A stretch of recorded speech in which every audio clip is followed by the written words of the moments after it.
नमस्कार.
नमस्कार.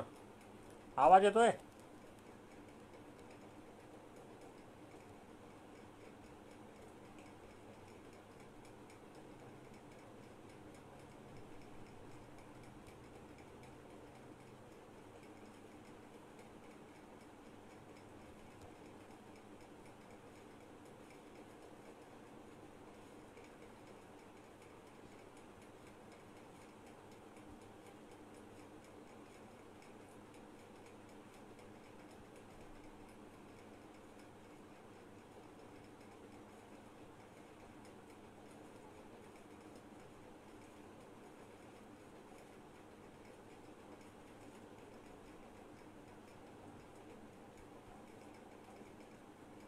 नमस्कार मित्रांनो. आपण काल मराठवाडा मुक्तीसंग्राम दिन संपूर्ण मराठवाड्यामध्ये साजरा केला. यासंबंधी मी माहिती देण्यासाठी तुमच्यासमोर आज उभा आहे. माझं नाव प्राध्यापक चंद्रकांत राजाराम पंत जोशी सनपूरकर. मी उदगीरच्या पशुवैद्यक महाविद्यालयामध्ये ग्रंथपाल आणि माहिती अधिकारी म्हणून सेवारत होतो. त्या ठिकाणी 2013मध्ये सेवानिवृत्त झालो. त्यानंतर आता निवृत्ती जीवन जगत आहे. या मराठवाडा मुक्तीसंग्रामासंबंधी मला आपल्या स्वराज्य देशाचे जे संस्थापक आहेत ते मुरलीधर बेडगे यांनी विनंती केल्यावरून या ठिकाणी मी आपल्यासमोर आज उभा आहे. त्याबद्दल बेडगे यांचा मी आभारी व्यक्त करतो. मराठवाडा मुक्तीसंग्राम हा 17 सप्टेंबर म्हणून आपण सर्व मराठवाडाभर साजरा करतो. याचं कारण असं आहे की यासंबंधीचा इतिहास आजच्या पिढीला माहीत असणं अत्यंत आवश्यक आहे. आजच्या पिढीला इथपर्यंत माहीत आहे की 15 ऑगस्ट 1947 रोजी भारत देश स्वतंत्र झाला. इंग्रजांच्या जोखडातून भारतमातेची मुक्तता झाली. इंग्रजांची एक अन्याय्य राजवट संपुष्टात आली आणि या देशाने स्वातंत्र्याचा श्वास घेतला. परंतु मिळालेलं स्वातंत्र्य म्हणजे 15 ऑगस्ट 1947ला जे स्वातंत्र्य मिळालं ते स्वातंत्र्य परिपूर्ण स्वातंत्र्य नव्हतं. जे मिळालं आपल्याला स्वातंत्र्य त्यासाठी आपल्याला फार मोठी किंमत चुकवावी लागली. आपले हजारो बांधव निर्वासित होऊन पाकिस्तानमधून भारतामध्ये आले. आपला भारत देश द्विखंडित झाला. या भारताचे 2 तुकडे झाले, फाळणी झाली.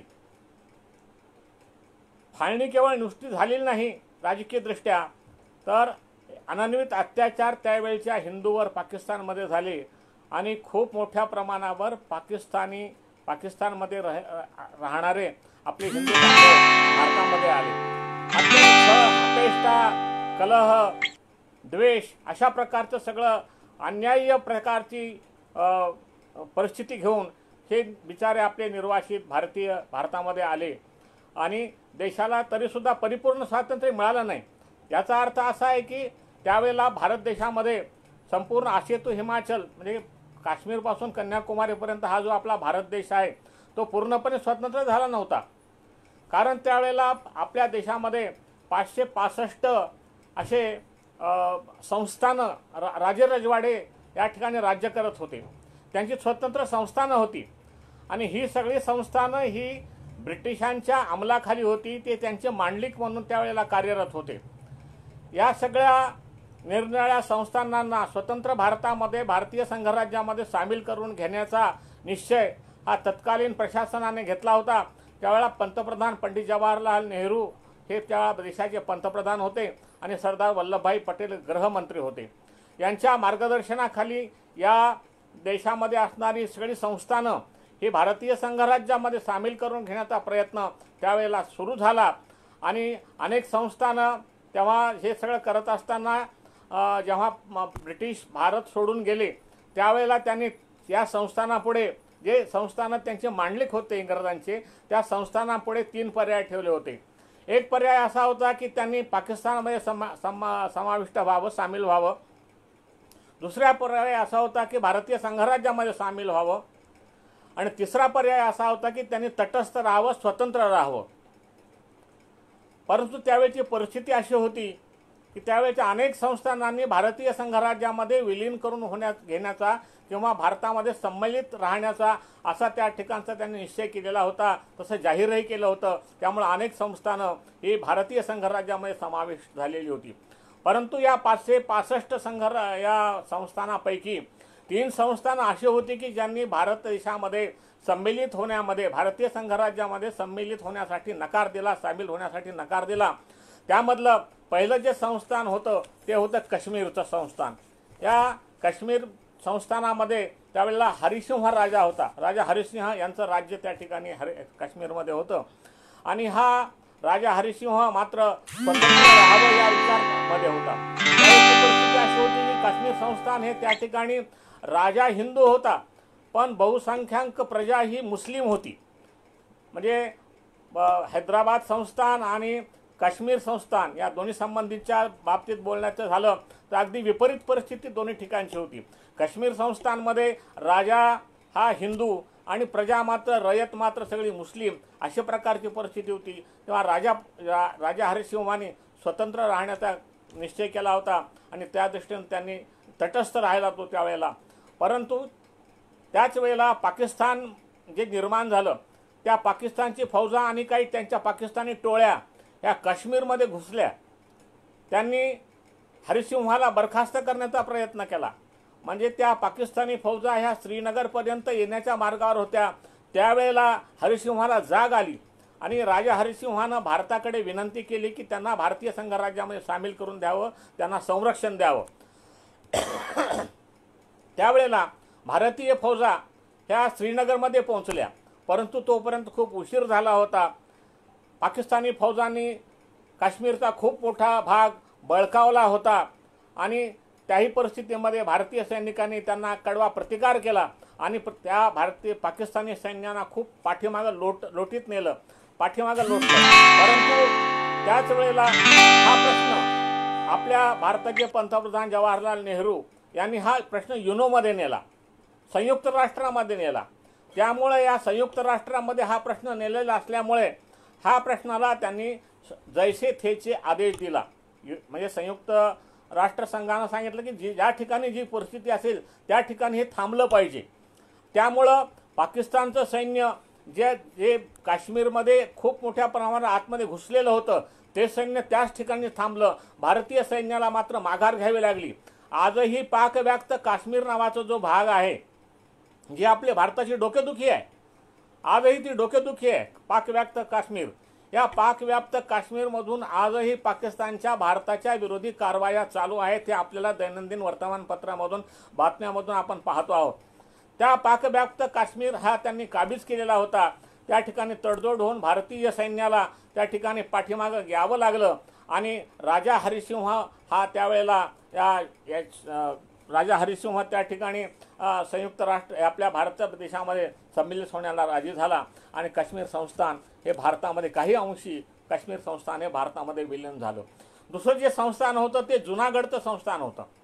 जुनागडला हे संस्थान, जुनागडचं हे सौराष्ट्रामध्ये अगदी ज्याला पाकिस्तानची सीमा लागून आहे, पाकिस्तान अगदी जवळ आहे, अशा प्रकारचं हे जुनागडचे जे संस्थान होतं त्या ठिकाणी महाबत खान नावाचा एक नवाब राज्य करत होता. हा महाबत खान हा कट्टर मुस्लिमवादी होता, अत्यंत जातीयवादी मुस्लिम, आणि हा पाकधार्मिक होता. त्यांची प्रवृत्ती ही पाकिस्तानशी संबंधित अशी होती, त्याची मनोवृत्ती ही पाकिस्तानी मनोवृत्ती होती. त्यामुळे त्यांनी पाकिस्तानमध्ये संमिलित होण्याचा त्यावेळेला निर्णय घेतला आणि तसं जाहीर केलं. त्यांनी गुप्तपणे बॅरिस्टर जिन्नाशी पत्रव्यवहार केला त्या काळामध्ये जुनागडच्या नवाब महाबत खानाने. आणि त्या ठिकाणची जनता ही हिंदू जनता होती, बहुसंख्य जनता हिंदू होती. परंतु ह्या हिंदू जनतेला कुठल्याही प्रकारचं विश्वासात न घेता, त्यांचं मत विचारात न घेता, त्यांच्याशी चर्चा न करता त्यांनी अगदी पाकिस्तानमध्ये जाण्याचं डिक्लेअर केलं. त्यामुळे संपूर्ण जुनागडमध्ये एक प्रकारचा असंतोष निर्माण झाला आणि ह्या असंतोषामध्ये आंदोलनं झाली ह्या नवाबाच्या विरोधामध्ये. मग मात्र त्या काळामध्ये भारताला त्या ठिकाणी दखल द्यावी लागली आणि 24 सप्टेंबर 1947ला भारताने जुनागडमध्ये लष्करी कारवाई केली. नवाब महाबत खान जो होता जुनागडचा तो पळून पाकिस्तानमध्ये गेला आणि पुढे फेब्रुवारी 1948मध्ये संस्थानामध्ये सार्वमत घेण्यात आलं आणि हे सार्वमत घरून हा भाग भारतामध्ये विलीन करण्यात आला. म्हणजे जम्मू काश्मीर असेल, त्यानंतर जुनागड असेल, तिसरं संस्थान जे होतं की ज्यांच्याशी आपला प्रत्यक्ष संबंध होता. आपला जो राजा होता तो हैदराबाद संस्थान, म्हणजे मराठवाड्याचे 5 जिल्हे म्हणजे औरंगाबाद, परभणी, बीड, नांदेड, उस्मानाबाद. त्यानंतर कर्नाटकाचे 3 जिल्हे गुलबर्गा, रायचूर आणि बिदर. त्याबरोबर तेलंगणाचे 8 जिल्हे. आज जे तेलंगणा निर्माण झालेला आहे आंध्र प्रदेशामध्ये फुटून, तो तेलंगणा 8 जिल्हे, असा एकूण 16 जिल्ह्याचा बनलेला हा हैदराबाद संस्थान हे निजामाच्या आधिपत्याखाली होतं. हा निजाम कोण होता? तर हा निजाम हा राजा होण्यापूर्वी ही सगळी मंडळी निजामची वंशज आहेत, पूर्वज जे आहेत ते सगळे औरंगजेबाचे हे सुभेदार होते. औरंगाबाद हा एक निजाम औरंगजेबाचा हा सुभा होता, मोगलाचा हा सुभा होता आणि ह्या सुभ्याचा सुभेदार म्हणून त्यावेळेला हे जे याचे आहेत निजामाचे जे पूर्वज आहेत ते निजामाचे पूर्वज या ठिकाणी कार्यरत होते. परंतु कालांतराने 1873मध्ये त्या ठिकाणचा जो निजाम होता त्या निजामाने आपली राजधानी औरंगाबादून हैदराबादला नेली आणि त्याला एक वेगळ्या प्रकारची कलाटणी त्या ठिकाणी प्राप्त झाली. त्याचं नाव त्यानंतर असे एकूण 7 निजाम म्हणजे झाले. त्या 7व्या निजामामधला शेवटचा जो निजाम आहे ज्याच्याशी आपला संघर्ष झाला, आपला भारतीय सैन्याचा संघर्ष झाला, जनतेचा जो संघर्ष झाला तो म्हणजे निजाम उस्मान अली खान, याचं नाव होतं उस्मान अली खान. हा उस्मान अली खान मोठा धूर्त होता, पण धूर्त म्हणजे तेवढा धर्मांध सुद्धा होता. त्याचं असं मत होतं की आम्ही जेते आहोत, आम्ही राज्यकर्ते आहोत आणि या ठिकाणची असणारी प्रजा ही गुलाम आहे, त्यांनी गुलामाप्रमाणेच राहिलं पाहिजे, आम्ही राजाप्रमाणे राहू. म्हणजे केवळ त्याचे वंशज नाहीत, त्यांच्या पूर्वज नाहीत, तर या ठिकाणची तमाम मुस्लिम जनता ही जी आहे हैदराबाद संस्थानमधली ही तमाम मुस्लिम जनता ही जेते आहेत, राज्यकर्ते आहेत, त्यांच्या जोखडाखाली त्यांच्या वर्चस्वाखाली या इथल्या प्रजेनं राहिलं पाहिजे अशा प्रकारचा मानस असणारा अत्यंत धूर्त असा नवाब त्यावेळेला होता. त्यावेळेला हैदराबाद संस्थानची लोकसंख्या केवळ 12% होती. म्हणजे मुस्लिम लोकसंख्या 12% होती त्यावेळेला आणि अन्य सर्व हिंदू समाज या ठिकाणी होता, म्हणजे हिंदू बहुसंख्याक होते. मी पूर्वी सांगितल्याप्रमाणे जसं काश्मीरमध्ये बहुसंख्याक हा प्रजा ही मुस्लिम होती, शासक हा हिंदू होता, या ठिकाणी शासक हा मुसलमान होता, परंतु बहुसंख्याक ही प्रजा जी आहे ही हिंदू होती. या ठिकाणी बहुसंख्याक प्रजेवर हा अल्पसंख्याक असणारा जो राजा आहे अली खान नवाब निजाम, त्यांनी या ठिकाणी वर्चस्व प्रस्थापित करण्याचा प्रयत्न केला होता. केवळ एवढ्यावर थांबला नाही, त्याला एक हे माहिती होतं की या ठिकाणची लोकसंख्या हा राज्याचा मुख्य आधार असतो. त्यामुळे आपली लोकसंख्या, आपण अल्पसंख्याक आहोत पण आपली प्रजा वाढली पाहिजे, आपली लोकसंख्या वाढली पाहिजे, म्हणून त्यांनी मुस्लिम लोकसंख्ये वाढीसाठी सर्वतोपरी प्रयत्न केले. म्हणजे जे जे उपाय करता येतील लोकसंख्या वाढीसाठी त्या सर्व प्रकारचे प्रयत्न ह्या निजाम अली खान यानं त्या ठिकाणी केले आहेत. त्याच्यामध्ये त्या जेव्हा उस्मानिया विद्यापीठाचे काही विद्यार्थी ह्या नवाबाला भेटायला गेले, निजामाला भेटायला गेले, तर रौप्य महोत्सवी वर्ष होतं निजामाच्या राज्याचं, तेव्हा त्यांनी असं सांगितलं होतं की मी या देशातले 50,000 हिंदू हे मुसलमान धर्मामध्ये येतील असा प्रयत्न मी करणार आहे. म्हणजे अशा प्रकारचं त्यांनी ठासून सांगितलेलं होतं, अगदी जाहीरपणे सांगितलेलं होतं, उघडपणे सांगितलं होतं. म्हणजे धर्मांतर हा त्याच्या राज्याचा मूलभूत पाया होता. त्यांनी 50,000 हिंदू हे मुसलमान करणाऱ्याचं डिक्लेअर केलेलं होतं. आणि ह्या सगळ्या बरोबरीनंच त्यावेळेला केवळ तेवढ्यावरच नाही तर त्यासाठी त्यांनी अनेक प्रकारचे मार्ग अवलंबिले होते. त्यांनी या ठिकाणी स्त्रियांना पळवून नेणं, त्यांच्यावर अत्याचार करणं, त्यांचं धर्मांतर करणं, धर्मांतराची मोठी चळवळ त्यांनी राबवली होती त्या काळामध्ये. म्हणजे अनेक हिंदू आणि विशेषतः दलित आणि मागासवर्गीय जी मंडळी आहे त्यांना आपल्या इस्लाम धर्मामध्ये कसं आणता येईल अशा प्रकारचा प्रयत्न शासकीय पातळीवर त्यावेळेला त्यांनी उस्मान अली खाननं केलेला होता. त्यासाठी त्यांनी आपल्या बजेटमध्ये स्वतंत्र तरतूद केलेली होती. असा इतिहास आहे, अनेक पुस्तकामध्ये याचं वर्णन आहे की त्यांनी धर्मांतर करण्यासाठी, हिंदूंचं मुसलमानामध्ये धर्मांतर करण्यासाठी आपल्या बजेटमध्ये स्वतंत्रपणे आर्थिक तरतूद केलेली होती. त्याचबरोबर त्यांनी त्यासाठी शासकीय अधिकाऱ्याची नियुक्ती केली होती. प्रत्येक तहसीलला एक कारकून ज्याच्याकडं धर्मांतर हाच विषय त्या ठिकाणी होता अशा प्रकारच्या त्यांनी नेमणूक केलेल्या होत्या. असं त्यावेळेला अनेक याच्यामध्ये लिहिलेलं आहे, अनेक पुस्तकामध्ये. दुसरं आहे, केवळ तेवढ्यावर थांबला नाही तर त्याने या ठिकाणच्या हिंदूवर दहशत बसविण्यासाठी अनेक हजारो अशा प्रकारचे अरब, पठाण आणि रोहिले हे दुसऱ्या प्रांतामधून या प्रांतामध्ये आणले होते आणि अनेक लोकांचे निर्वासित होऊन या ठिकाणी आणले त्यांना. आणि या ठिकाणी त्यांना राजाश्रय दिला आणि त्यांच्या नेतृत्वाखाली, त्यांच्या मार्गदर्शनाखाली या ठिकाणच्या हिंदूवर अनन्वित अत्याचार त्यांनी सुरू केले. म्हणजे दिन करीत यावं त्यांनी दिवसाढवळ्या लुटमार करावी, खळे लुटावेत, स्त्रियांना न्यावं, गावं जाळावीत अशा प्रकारचा प्रयत्न या सगळ्या परकी त्यांनी जे रोहिले, पठाण आणले होते यांच्या मार्फत त्या निजामाने सुरू केलेले होते. आणि त्यावेळी परप्रांतातून त्यांनी लक्षावधी मुसलमानसुद्धा आणून या ठिकाणी त्याचं पुनर्वसन केलेलं होतं. अशा प्रकारे एकंदरीत या संस्थानामध्ये आपली संख्या वाढली पाहिजे अशा प्रकारचा प्रयत्न निजामाने केला होता. केवळ तेवढ्यावरच तो थांबला नाही तर त्यावेळेला देशामध्ये याच्यामध्ये राज्य हे मुसलमानाचं होतं, राज्य म्हणजे हे निजामाचं राज्य होतं. परंतु हे राज्य करत असताना त्यांनी हिंदूवर मात्र अनन्वित अत्याचार केल्याचे उदाहरणं शेकडो उदाहरणं या इतिहासामध्ये, जेव्हा मराठवाडा मुक्तीसंग्रामाचा इतिहास आपण पाहतो तेव्हा आपल्या असं लक्षात येतं की अनेक हजारो उदाहरणं असे आहेत की ज्या वेळेला त्यांनी या धर्मावर, हिंदू धर्मावर प्रहार केलेले आहेत. या ठिकाणी मंदिर बांधण्याला परवानगी नव्हती, नवीन मंदिरं बांधायला परवानगी नव्हती, जुने मंदिरं बांधायला सुद्धा परवानगी नव्हती. उलट या ठिकाणी मंदिरं आहेत ती मंदिरं पाडून त्या ठिकाणी मस्जिदी उभ्या करण्याचा प्रयत्न फार मोठ्या प्रमाणावर झालेला आहे. याची साक्ष मराठवाड्यातील अनेक गावं देतील. अनेक गावामध्ये असे आहेत की त्या ठिकाणी हिंदूंची पूर्वी देवळं होती, त्या देवळावर मस्जिदी निर्माण करण्यात आलेल्या आहेत. अशी शेकडो उदाहरणं देता येतील. त्यांनी या ठिकाणच्या मराठवाड्यातल्या गावांचं नामांतर केलं.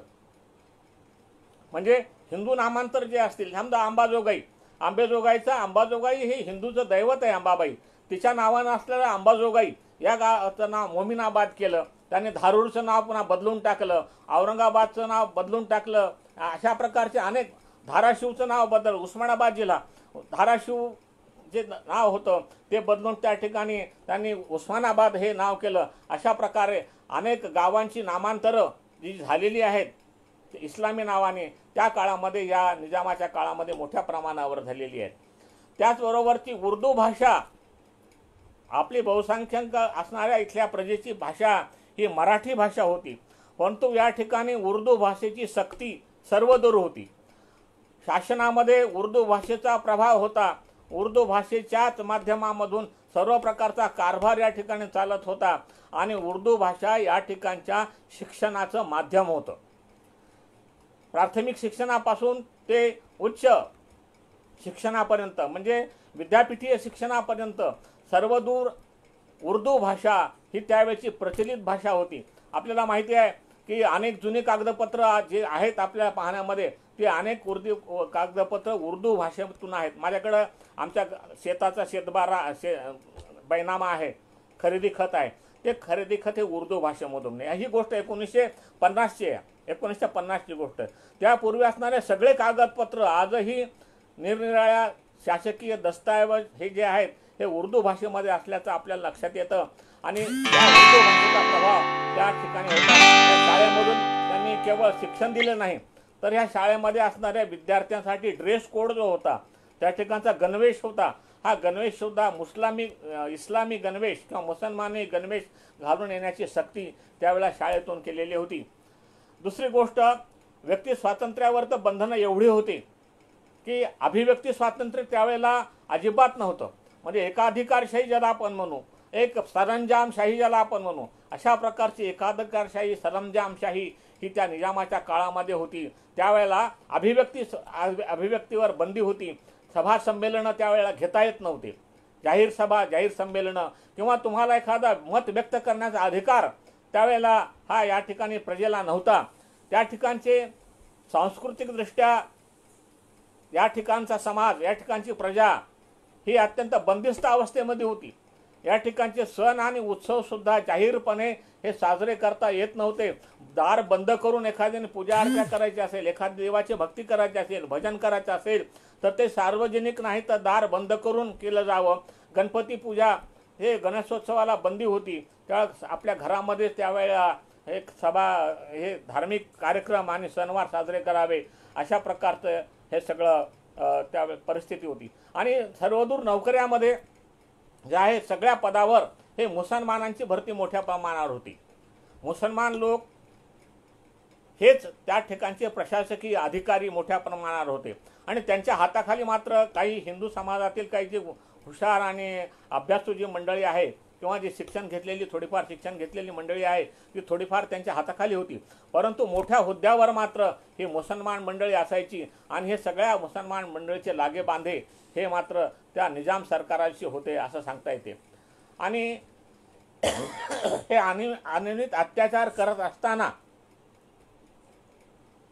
निजामाला एवढं बळ कुठून आलं, निजामाला एवढं धैर्य कुठून प्राप्त झालं, तर त्यावेळेला 1927 मध्ये मजलिस-ए-इत्तेहादुल मुसलमीन नावाची एक संस्था स्थापन झाली. सुरुवातीच्या काळामध्ये या इत्तेहादुल मुसलमीनचा जो उद्देश आहे हा उद्देश केवळ सांस्कृतिक आणि धार्मिक कार्यक्रम राबवणं किंवा धार्मिक संघटन करणं अशा प्रकारचं या इत्तेहादुल मुसलमीनचं स्वरूप होतं. परंतु हे सर्व काळ राहिलेलं नव्हतं. कालांतराने ही अत्यंत कट्टर हिंदू विरोधी संघटना म्हणून या ठिकाणी पुढे आली. आणि त्यावेळेला निजामाचं राज्य मुसलमान राज्य घोषित करावं अशा प्रकारची घोषणा या इत्तेहादुल मुसलमीननं केलेली होती. आणि त्याचा परिणाम म्हणून त्यांनी एक फार मोठं पाठबळ याला इत्तेहादुल मुसलमीननं ह्या निजाम सरकारला दिलेलं होतं. बहादूर यार जंग नावाचा त्यांचा एक अध्यक्ष होता. यांनी एका दिवसामध्ये आपल्या उस्मानाबाद जिल्ह्यातल्या एका गावाचं 24,000 म्हणजे हे धोंडराई नावाचं गाव आपल्या बीड जिल्ह्यामध्ये आहे. त्या ठिकाणचे एका गावामध्ये 24,000 हिंदूंचं धर्मांतर केल्याचं एका पुस्तकामध्ये नमूद केलेलं आहे. म्हणजे मोठ्या प्रमाणावर ह्या बहादूर यार जंग म्हणजे अत्यंत मोठा महत्वाकांक्षी, क्रूर आणि कट्टर हिंदू विरोधी हा माणूस होता. आणि हा कट्टरवादी ज्याला आपण म्हणू असा कट्टरतावाद त्याच्यामध्ये होता. ह्या बहादूर यार जंगने अनेक धर्मांतरं या ठिकाणी मराठवाड्यामध्ये केलेली होती. आणि त्याला दुसरा एक जो मिळाला होता ह्या बहादूर यार जंग नंतर दुसरा जो आहे अध्यक्ष या मिळाला इत्तेहादुल मुसलमीनला तो होता लातूरचा काशिम रजवी. हा काशिम रजवी मुळात राहणारा हा उत्तर प्रदेशचा होता. परंतु आपल्या लातूर जिल्ह्यामध्ये त्या ठिकाणी तो वकिली करत होता. तो सुद्धा असाच अत्यंत महत्वाकांक्षी होता. त्यांनी निजामाशी संधान बांधून त्याचा विश्वास प्राप्त केला, त्याची मर्जी प्राप्त केली. आणि निजाम सरकारच्या सैन्याच्या पॅरलल रझाकार नावाचं एक अर्धसैनिक दल या ठिकाणी मराठवाड्यामध्ये त्यांनी स्थापन केलं. आणि या सर्वाधिकार ह्या रझाकारांना देण्यात आले. म्हणजे ह्या रजाकारांची दहशत अशी इतकी होती की त्यावेळेला लोक जाहीरपणे बोलायला सुद्धा टरकत असत. आज यापूर्वी मी वर्णन केल्याप्रमाणे या ठिकाणी त्यांनी गावोगाव जावं, लुटमार करावी, खळे लुटावे, शेतं लुटावेत, गंजींना आगी लावाव्यात, त्यानंतर लोकांना विरोधी बोलणाऱ्यांना गोळ्या घालून ठार मारावं, तलवारीनं त्यांची कत्तल करावी, या सगळ्यांची प्रेत कडब्याच्या गंजीमध्ये जाळावी, अशा प्रकारचे अनेक अत्याचार ह्या काशिम रजवीनं रजाकाराच्या मार्फत केलेले होते. आणि या सगळ्यामध्ये त्या किती क्रूरता असावी, काही उदाहरणं माझ्या एका लेखामध्ये मी यापूर्वी दिलेली आहेत. माणसानं किती क्रूर असावं, याने किती अत्याचार करावे. तर त्यांनी दहेगाव या गावाला खारकर बंधूचे घर लुटून त्यांना ठार मारले. शेलू येथे उत्तमचंद यांचा खून करण्यात आला. एक वानगी दाखल ही काही उदाहरणं देतो मी. इतिहासामध्ये अशी खूप मोठी उदाहरणं आहेत की गावाच्या गावात त्यांनी मेले लाखो लोक, हजारो लोकांच्या कत्तली केलेल्या आहेत, ज्याचं नामोनिशान आज नाही अस्तित्वामध्ये. अशा प्रकारचे त्यांचं नावाचा उल्लेख सुद्धा नाही, परंतु त्यावेळेला ते हुतात्मे झाले, असे अत्याचार झाले, असे अनेक वानगी दाखल मी काही या ठिकाणी उदाहरणं नमुन्या दाखल देत आहे. हे प्रतिकात्मक आहे. रामपुरी येथे रंगनाथराव पाटलाचा दिवसाढवळ्या खून केला. रजाकारांनी पांगरी शिंदे या गावावर सशस्त्र हल्ला केला. या हल्ल्याचा प्रतिकार करताना पांडुजी पाचपुते, बाबाराव शिंदे, शंकरलाल व मोहनलाल मुरक्या हे वीर हुतात्मा झाले. विनायकराव सीताराम कुलकर्णी यांना ठार मारण्यात आले. चिकलठाणा येथे दत्तात्रय बुवा फाटे यांचा खून करण्यात आला. औंढा नागनाथ येथे महाशिवरात्रीच्या यात्री रजाकारांनी बॉम्बस्फोट केला. त्यात रामभाऊ पाठक, गणपतराव ऋषी, रंगनाथराव संतुकराव सुरवाडकर ही मंडळी ठार झालेली होती. कळंदुरी तालुक्यामधले वाकुडी नावाचे गाव आहे. या गावावर रजाकारांनी 2 वेळेला हल्ला केला. दीपाजी पाटील यांचं नाव खूप मोठं प्रख्यात आहे या लढ्यामधलं. ते एक मोठे नेते होते, आपले भारतीय स्वातंत्र्य संग्रामामधले फार मोठे स्वातंत्र्य सैनिक होते. त्या वाकुडी गावचे, त्या वाकुडी गावामध्ये ते राजेश्वरराव वाकुडीकर, गणपत राघोजी, गोविंद विठोबा सुतार, जीवनाजी साखरे, नारायण जयराम यांना गोळ्या घालून ठार मारण्यात आले.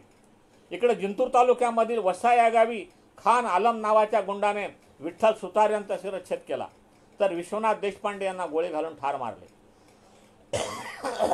उस्मानाबाद व लातूर जिल्ह्यात म्हणजे मराठवाड्याचा कुठलाही भाग त्यांनी सोडलेला नव्हता. जेवढा भाग त्यांच्या आधिपत्याखाली आहे त्या सगळ्या भागामध्ये त्याने अनन्वित अत्याचार केले होते. त्याच्यामध्ये उस्मानाबाद आणि लातूर जिल्हाही सुटलेला नव्हता.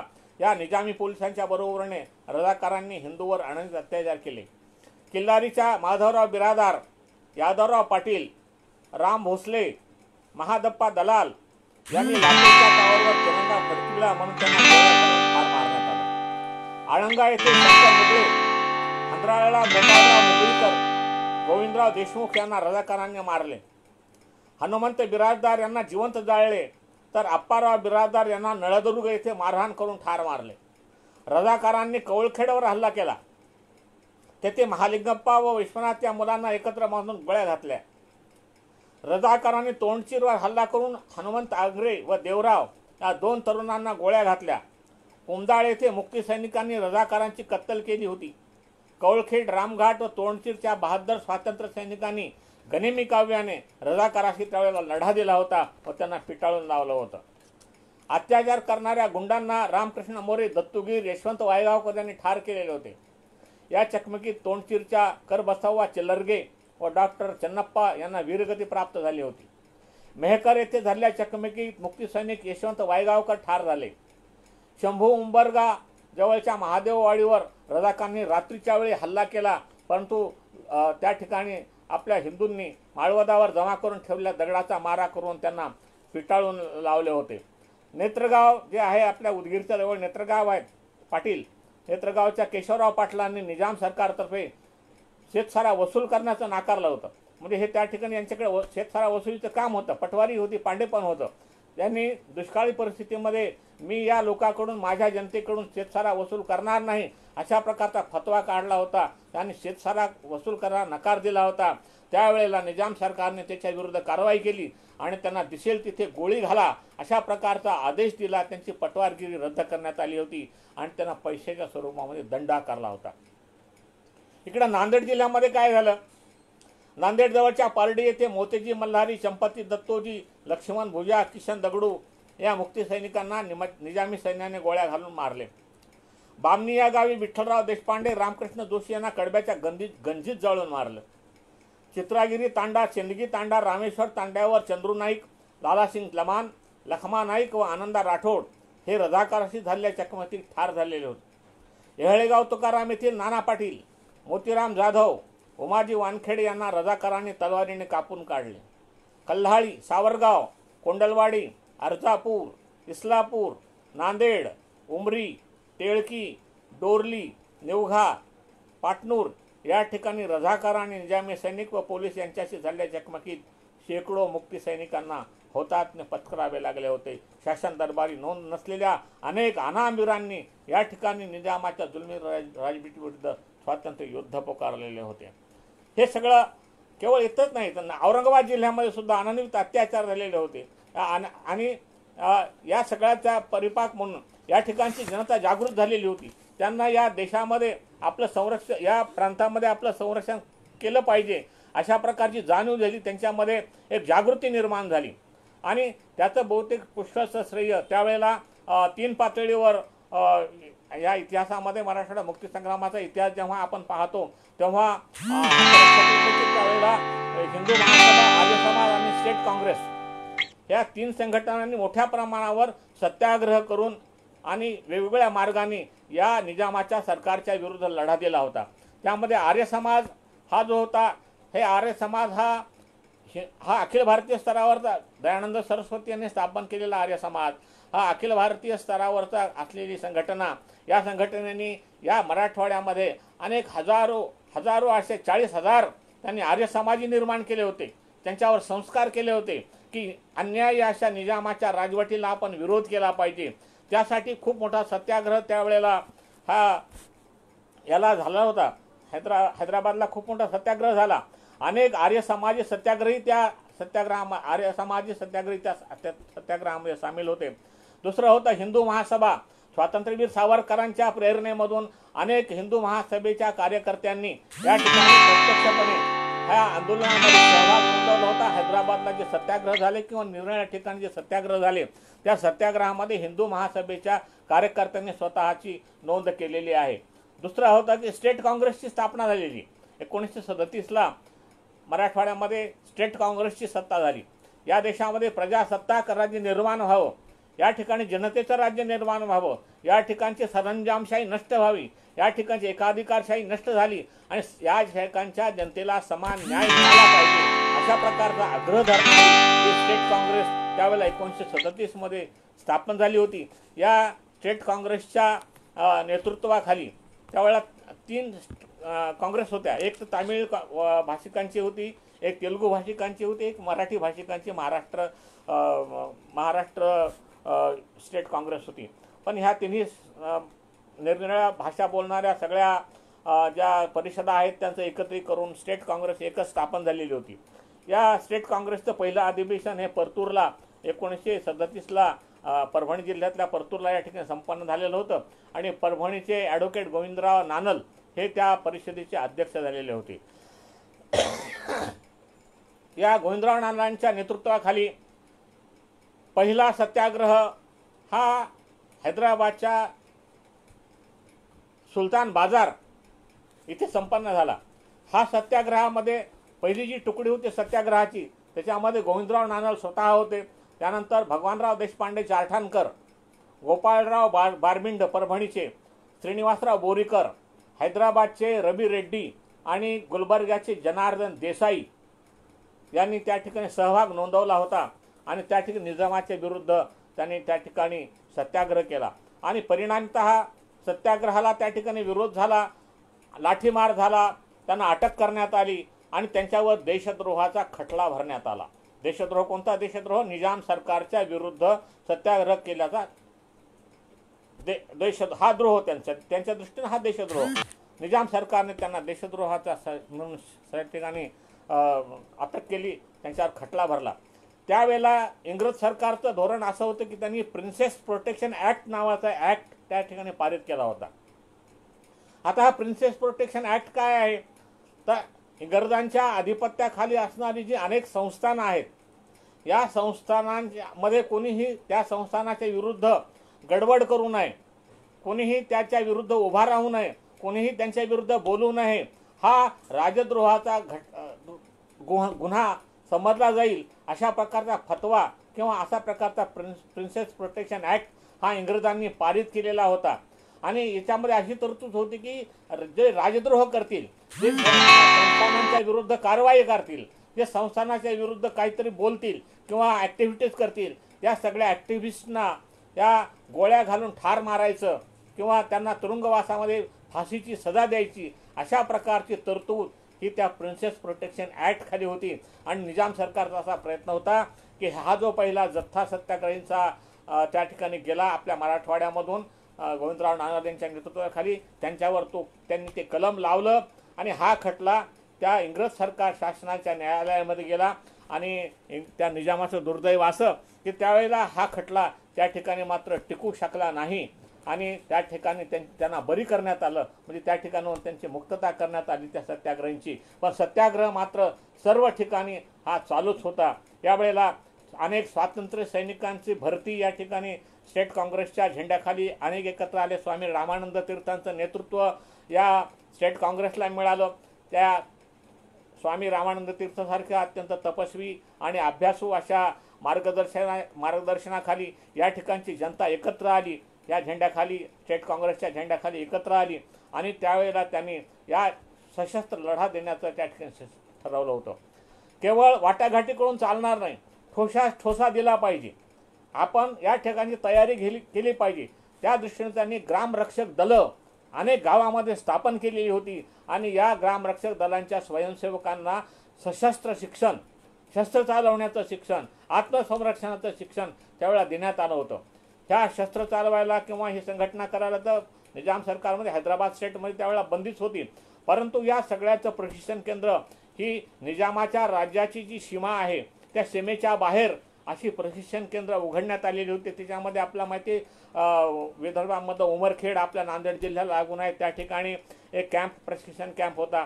त्या ठिकाणी दुसरा कॅम्प हे शेंबाळ पिंपरी जे आहे पुसद तालुक्यातलं कळमनुरीला लागून असणारं त्या ठिकाणी कॅम्प होता. कन्हेरगाव नाका या ठिकाणी कॅम्प होता. त्यानंतर बामणी वगैरे हा जो भाग आहे विदर्भातला, मेहकर वगैरे, लोणार या भागामध्ये सुद्धा लोणी कॅम्प होता. त्या लोणी कॅम्पवरून सुद्धा होतं. आणि दुसरी गोष्ट असं होती की त्या सोलापूर भागामध्ये सुद्धा अनेक प्रकारचे प्रशिक्षण केंद्र उघडण्यात आले होते.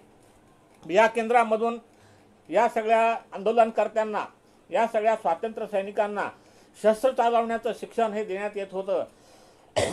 आणि मग त्यांच्या माध्यमामधून या शस्त्र चालवणारे प्रशिक्षित असणारे जे स्वातंत्र्य सैनिक आहेत त्यांच्या माध्यमामधून या ठिकाणी निजामी राजवटीमध्ये म्हणजे हैदराबादच्या संस्थानामध्ये करोडगिरी नाके लुटणे, त्यानंतर राज्य सरकारचे असहकार करणे, या ठिकाणचे रेल्वेचे जाळे तोडणे, या ठिकाणचे पोस्ट ऑफिस जाळणे, सरकारी कचेऱ्यावर हल्ले करणे, इथल्या पोलीस ठाण्यावर हल्ले करणे, त्यांच्याकडून शस्त्र जमा करणे आणि ते शस्त्र हे आपल्या स्वातंत्र्य सैनिकांना पुरवणे, अशा प्रकारचं प्रशिक्षण त्यावेळेला त्या स्वातंत्र्य सैनिकांना देण्यात आलेलं होतं. त्यावेळेला पैशाची खूप मोठी तूट पडत होती. शस्त्र खरेदी करायची म्हणजे पैसा पाहिजे होता आणि हा पैसा कुठून उभा करायचा असाही प्रश्न या त्या नेतृत्वाच्या पुढे हा उभा होता. आणि ह्या नेतृत्वापुढे हा प्रश्न उभा असताना त्यांनी मग उमरी बँक लुटीचं एक प्रकरण त्यावेळेला पुढे आलेलं होतं. त्या उमरी बँक दुपारी 4 वाजता, भर दुपारी 4 वाजता ह्या उमरी बँक स्वातंत्र्य सैनिकांनी लुटली होती आणि लुटून सगळा पैसा हा त्यावेळेला सोलापूरला या ठिकाणी हस्तांतरित करण्यात आला सगळा पैसा. आणि त्या पैशाचा पैसा हिशोब हा ऑडिटेड आहे आणि त्याची फाईल दिनकरराव बोरीकर यांच्याकडे होती. आता माझ्या पाहण्यात मी पाहिलेली आहे ती की ज्या उमरी बँकेचा जे पैसा आहे त्या उमरी बँकेच्या पैशाचा पैसा हिशोब हा स्वातंत्र्य सैनिकांनी ठेवलेला होता. त्याचं ऑडिट झालेलं आहे. ते ऑडिटेड फाईल आजही स्वामी रामानंद तीर्थ मराठवाडा संशोधन संस्थेच्या ग्रंथालयामध्ये आज उपलब्ध आहे. म्हणजे स्वातंत्र्य सैनिकाचा प्रामाणिकपणा किती, गरिबी आहे, अत्यंत गरिबी आहे. या लढ्यामध्ये लढलेले अत्यंत सामान्य माणसं होते, अत्यंत सामान्य माणसं होते, विविध जातीचे, विविध पंथांचे आणि निरनिराळ्या गावातले शिक्षित अशिक्षित वृद्ध तरुण सगळ्या प्रकारची माणसं या स्वातंत्र्य लढ्यामध्ये होती. परंतु प्रामाणिकपणा, निष्ठा आणि आपलं देशप्रेम याच्यावर मात्र त्यांनी कुठल्याही प्रकारची तडजोड केलेली नाही. याचं उत्तम उदाहरण आपल्याला उमरी बँकेच्या या प्रकरणामध्ये देता येईल. या सगळ्या लढ्यामध्ये अनेक मोठ्या यांनी स्टेट काँग्रेसच्या अनेकांनी या ठिकाणी आपलं योगदान दिलेलं आहे. त्याच्यामध्ये स्वामी रामानंद तीर्थ हे तर त्यांचे अग्रणी होते. त्यांच्या सोबतीला बाबासाहेब परांजपे, गोविंदभाई सराफ, देवीसिंग चव्हाण, वीर यशवंतराव जोशी, पुरुषोत्तमराव चपळगावकर, मुकुंदराव पेडगावकर, श्रीनिवासराव बोरीकर, शामराव बोधनकर, भगवानराव गांजवे, राघवेंद्र दिवान, भाई श्यामलाल, अक्रू वाघमारे, रामलिंग स्वामी, सक्रू वैशंपायन, मौलाना सिराजुल हसन तिरमिजी, बहिरजी शिंदे, शेषराव वाघमारे या बहादूर नरवीरांनी स्वातंत्र्य लढ्याचं धुरीणत्व त्यावेळेला पत्करलेलं होतं. म्हणजे मला एक लक्षात घ्या की हा लढा हा निजामाच्या विरुद्ध म्हणजे अन्यायाविरुद्ध लढा होता. हा अनितीच्या विरुद्ध लढा होता. हा लढा म्हणजे कोणा एखाद्या विशिष्ट जातीविषयी किंवा हा एक लढा कोणा एखाद्या विशिष्ट धर्माच्या विरुद्ध अशा प्रकारचा लढा नव्हता. तर या देशाला स्वातंत्र्य मिळालेलं आहे. आम्हालाही या ठिकाणी प्रजासत्ताक लोकसत्ताक राज्य निर्माण करायचं आहे. या ठिकाणची सरंजामशाही नष्ट झालेली पाहिजे. या ठिकाणची एकाधिकारशाही नष्ट झाली पाहिजे. या ठिकाणची राजेशाही नष्ट झाली पाहिजे. या ठिकाणच्या जनतेला सामान्य जनतेला या ठिकाणचा न्याय मिळाला पाहिजे आणि स्वातंत्र्यतेचा मुक्त श्वास त्यांना घेता आला पाहिजे. असा हा एकंदरीत खूप मोठा लढा यावेळेला लढण्यात आला होता. यामध्ये अनेक वीरांनी ज्यांचे अनेक नावं नाही, या ठिकाणी मी काही सगळ्यांची नावं या ठिकाणी घेऊ शकत नाही. असा खूप मोठा इतिहास हा या ठिकाणी हा लढा होता. हा लढा एखाद्या धर्माविरुद्ध नव्हता. स्वातंत्र्य, समता आणि बंधुत्व यांच्या चिंधड्या उडवून नंगा नाच घालणाऱ्या दमन नीतीविरुद्ध हा लढा होता. हा लढा सामाजिक व सांस्कृतिक लढा होता. असे तो हिमाचल पसरलेला विशाल हिंदुस्थानच्या अखंडतेसाठी लढलेला हा लढा होता. मातृभूमीचे तुकडे करू पाहणाऱ्या फुटीरतावादी राजनीती विरुद्धचा हा लढा होता. म्हणजे फुटीरतावादी म्हणजे हा उद्या पाकिस्तान स्वतंत्र भारताच्या अंतरंगामध्ये, भारताच्या गर्भगृहामध्ये एक नवीन पाकिस्तान निर्माण करण्याचा प्रयत्न निजामाच्या मार्फत त्यावेळेला चालू होता. त्याला प्रतिबंध करण्यासाठी लढलेला हा लढा होता. इथे पंथ उपपंथ भारताने खावी, जनासाठी संग्रामे चालवावी या उदात्त हेतूने सर्व जातीपातीची बंधने झुगारून देऊन एकसंघ भारतीय समाजाचा हा लढा होता. शहरी ग्रामीण, सुशिक्षित अशिक्षित असा त्याच्यामध्ये भेद नव्हता. अंतःकरणात प्रखर राष्ट्रभक्तीची मशाल पेटवून जातीभेदांना तिलांजली देऊन एकात्म समाजाने सार्वभौम प्रजासत्ताक एकसंघ भारतासाठी लढलेला हा लढा होता. निजाम सरकारच्या पाडावाने अत्याचारात त्यावेळेला हा लढा लढत असताना केंद्र शासनाला या ठिकाणी हस्तक्षेप करावा लागला. सरदार वल्लभभाई पटेलांचं योगदान फार मोठं आहे. सुरुवातीला निजामांनी या ठिकाणी सामील व्हावं भारतामध्ये म्हणून प्रयत्न झाले, परंतु कुठल्याही याला त्यांच्या निमंत्रणाला किंवा उपदेशाला दाद न देता हा निजाम यांनी उलट आपले अत्याचार या ठिकाणी वाढवले होते. त्याच्या तक्रारी ह्या केंद्र सरकारपर्यंत गेल्या होत्या, भारत सरकारपर्यंत या तक्रारी गेल्या होत्या. या संबंधी काय करावं असा प्रश्न सुद्धा त्यावेळेला केंद्रामध्ये चर्चेला गेला होता. आणि सरदार वल्लभभाई पटेलांच्या गृहमंत्री सरदार वल्लभभाई पटेलांच्या नेतृत्वाखाली त्या ठिकाणी शेवटी लष्करी कारवाई करण्याचा निर्णय घेण्यात आला. परंतु या कारवाईला लष्करी कारवाई हे नाव द्यावं का देऊ नये याबाबतचा खूप मोठा चांगला सल्ला हा डॉक्टर बाबासाहेब आंबेडकरांनी त्यावेळेला दिलेला होता. त्यांनी असं म्हटलं की आपण जर लष्करी कारवाई असा जर हा शब्द वापरला, मिलिटरी ॲक्शन जर आपण असं म्हटलं, तर ही मिलिटरी ॲक्शन म्हणजे एका देशाने दुसऱ्या देशाविरुद्ध म्हणजे हा आंतरराष्ट्रीय प्रश्न निर्माण होईल. त्यामुळे आपण याला पोलीस ॲक्शन असं म्हटलं पाहिजे. म्हणून ऑपरेशन पोलो असं नाव देण्यात आलं. ऑपरेशन म्हणजे पोलीस ॲक्शन ज्याला आपण म्हणतो, असं पोलीस ॲक्शनचा हा लढा त्यावेळेला हा लढला गेला. ह्या लढ्यामध्ये त्यावेळेला मग भारत सरकारनं आपली फौज जेव्हा निजाम कुठल्याही प्रकारच्या याला दाद द्यायला तयार नव्हता, अशा वेळेला भारत सरकारने निरनिराळ्या बाजूंनी म्हणजे सोलापूर भागातून, इकडे विदर्भातून, औरंगाबादमधून, नगरमधून आपलं सैन्य हैदराबाद संस्थानामध्ये घुसवलं आणि त्या ठिकाणी अल्पसा प्रतिकार, म्हणजे ज्याला आपण म्हणून तुटपुंजा प्रतिकार, ज्यामध्ये काही शक्ती नाही, अशा प्रकारचा प्रतिकार करण्याचा प्रयत्न निजामी सैन्यानं आणि रजाकारांनी केला होता. परंतु कुठल्याही त्यांना शेवटी यापुढे शरण यावं लागलं आणि हे सर्व सैन्य जेव्हा सर्व प्रकारच्या या रजाकाराचा बिमोड करीत, या ठिकाणच्या निजामी सैन्याचा बिमोड करीत, त्यांच्या कत्ली करीत जेव्हा हैदराबादच्या जवळ पोहोचलं, तेव्हा निजामाला उपरती झाली. तेव्हा त्यांनी आपला त्या ठिकाणी पांढरा झेंडा दाखवला आणि निजाम शरणागती पत्करली आणि भारतीय सैन्यापुढे ही जी ऑपरेशन पोलो ज्याला आपण म्हणतो, हे त्या ठिकाणी जनरल चौधरी यांच्या नेतृत्वाखाली ही चढाई करण्यात आली हैदराबाद संस्थानवर. आणि हा हैदराबाद संस्थान हे त्या ठिकाणी आपल्या ताब्यात घेण्यात आलं. निजाम सरकारच्या पाडावाने अत्याचाराचे, अन्यायाचे एक पर्व संपले होते. मराठवाड्याच्या जनतेसाठी स्वातंत्र्याची पहाट उगवली होती.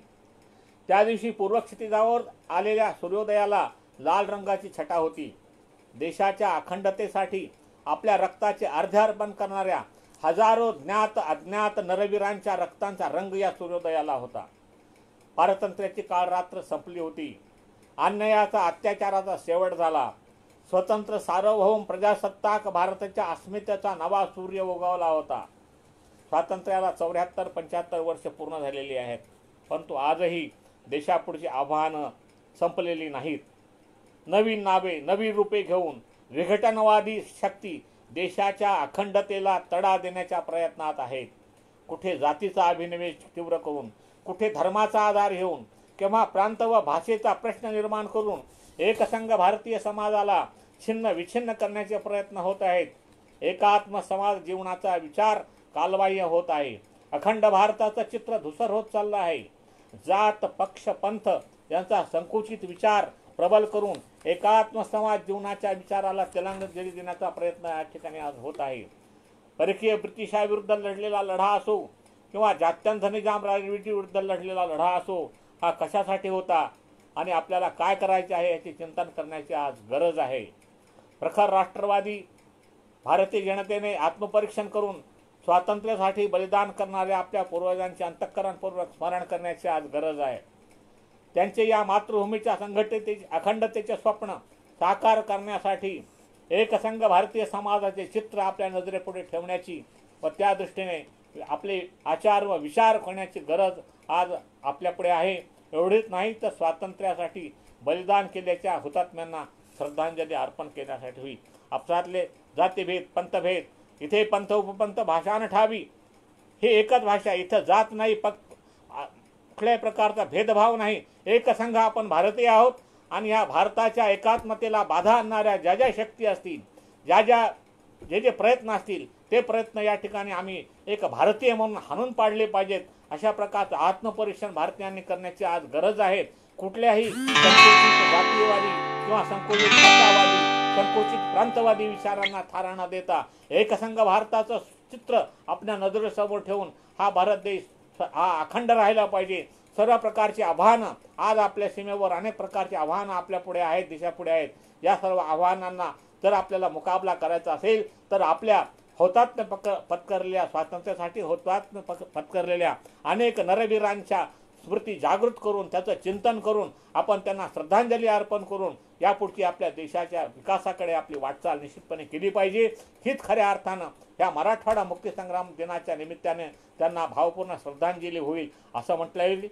कविवर्य बोरकरांनी एका ठिकाणी म्हटलेलं आहे, यज्ञी ज्यांनी देऊन या शिर, यज्ञी ज्यांनी देऊन या शिर, घडिले मानवतेचे मंदिर, परिजयाच्या दहन भूमीवर, नाही चिरा नाही पंथी, नाही चिरा नाही पंथी, तेथे कर माझे जुळती, तेथे कर माझे जुळती. धन्यवाद.